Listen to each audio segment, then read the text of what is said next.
ರಾಜ್ಯದಲ್ಲಿ ಎರಡನೇ ಹಂತದಲ್ಲಿ ಸುಮಾರು 14 ಕ್ಷೇತ್ರಗಳಿಗೆ ಇವತ್ತು ಮತದಾನ ನಡೀತಾ ಇದೆ. ಕೆಲವೇ ಕ್ಷಣಗಳಲ್ಲಿ ಆರಂಭ ಆಗುತ್ತೆ.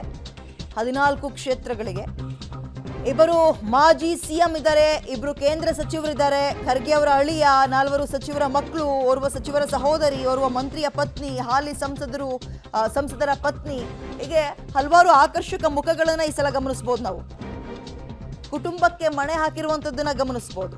14 ಕ್ಷೇತ್ರಗಳಲ್ಲಿ 10 ಮಂದಿ ರಾಜಕೀಯ ಕುಟುಂಬದಿಂದ ಬಂದವರೇ ಅಭ್ಯರ್ಥಿಗಳಾಗಿದ್ದಾರೆ.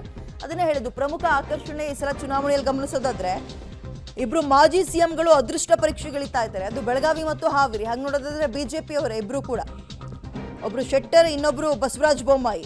ದಾವಣಗೆರೆಯಲ್ಲಿ ಮಹಿಳೆಯರ ಕಾದಾಟ ಬಹಳ ಬಲೂ ಸೊಗಸಾಗಿ ಒಂದು ಜಿದ್ದಿಗೆ ಬಿದ್ದಂಗೆ ಕಾಣಿಸ್ತಾ ಇದೆ. ಯಾಕಂದ್ರೆ ಅಲ್ಲಿ ಇಲ್ಲಿ ತನಕ ಇದ್ದಂತಹ ಸಿದ್ದೇಶ್ವರ್ ಫ್ಯಾಮಿಲಿ ವರ್ಸಸ್ ಶಾಮನೂರು ಶಿವಶಂಕರಪ್ಪ ಅವರ ಫ್ಯಾಮಿಲಿ ನಡುವೆ ಫೈಟ್ ಈಗಲೂ ಮುಂದುವರೆದಿದೆ. ಬಟ್ ಇಬ್ಬರ ಸೊಸೆಯಂದ್ರು ಕಣಕ್ಕಿಳಿತಾ ಇದ್ದಾರೆ. ಗಾಯತ್ರಿ ಸಿದ್ದೇಶ್ವರ್ ಅವರು ಹಾಲಿ ಸಂಸದರಾಗಿದ್ರು, ಅವರ ಪತ್ನಿ ಕಣಕ್ಕಿಳಿದಿರುವಂಥದ್ದು ಈ ಸಲ ಕಾಂಗ್ರೆಸ್ನಿಂದ ಪ್ರಭಾ ಮಲ್ಲಿಕಾರ್ಜುನ್, ಶಾಮನೂರು ಶಿವಶಂಕರಪ್ಪ ಅವರ ಸೊಸೆ.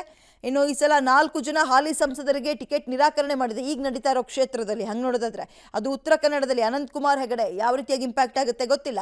ಬೆಳಗಾವಿಯಲ್ಲಿ ಮಂಗಳ ಅಂಗಡಿ ಅವರಿಗೆ ಕೊಟ್ಟಿಲ್ಲ, ಶೆಟ್ಟರ್ ಅವರಿಗೆ ಮಣೆ ಹಾಕಿದ್ದಾರೆ. ಅದೇ ರೀತಿಯಾಗಿ ಕೊಪ್ಪಳದಲ್ಲಿ ನೋಡೋದಾದ್ರೆ ಕರಡಿ ಸಂಗಣ್ಣ, ಇದು ಕೂಡ ಬಹಳ ಪೈಪೋಟಿ ಇರುವಂತಹ ಕ್ಷೇತ್ರ, ಇವ್ರಿಗೆ ಸಿಕ್ಕಿಲ್ಲ. ಬಳ್ಳಾರಿಯಲ್ಲಿ ದೇವೇಂದ್ರಪ್ಪ, ದಾವಣಗೆರೆಯಲ್ಲಿ GM ಸಿದ್ದೇಶ್ವರ ಅವರಂದ್ರೆ ಅವ್ರ ಪತ್ನಿ ಕೊಟ್ಟಿದ್ದಾರೆ ಬಿಡಿ ದಾವಣಗೆರೆಯಲ್ಲಿ. ಅದೇನು ಅಂತಹ ದೊಡ್ಡ ಇಂಪ್ಯಾಕ್ಟ್ ಅಲ್ಲ. ಇಂತಹ ಹಲವು ಪ್ರಮುಖ ಆಕರ್ಷಣೆಗಳ ನಡುವೆ ಇವತ್ತು ಚುನಾವಣೆಯನ್ನ ಫೇಸ್ ಮಾಡ್ತಾ ಇದೆ ರಾಜ್ಯ ಎರಡನೇ ಹಂತದಲ್ಲಿ. 14 ಲೋಕಸಭಾ ಕ್ಷೇತ್ರಗಳ ಪೈಕಿ 10 ಕ್ಷೇತ್ರದಲ್ಲಿ ಲಿಂಗಾಯತ ಸಮುದಾಯವೇ ನಿರ್ಣಾಯಕ ಅನ್ನುವಂಥದ್ದು ಮತ್ತೊಂದು ಇಂಟ್ರೆಸ್ಟಿಂಗ್ ವಿಚಾರ.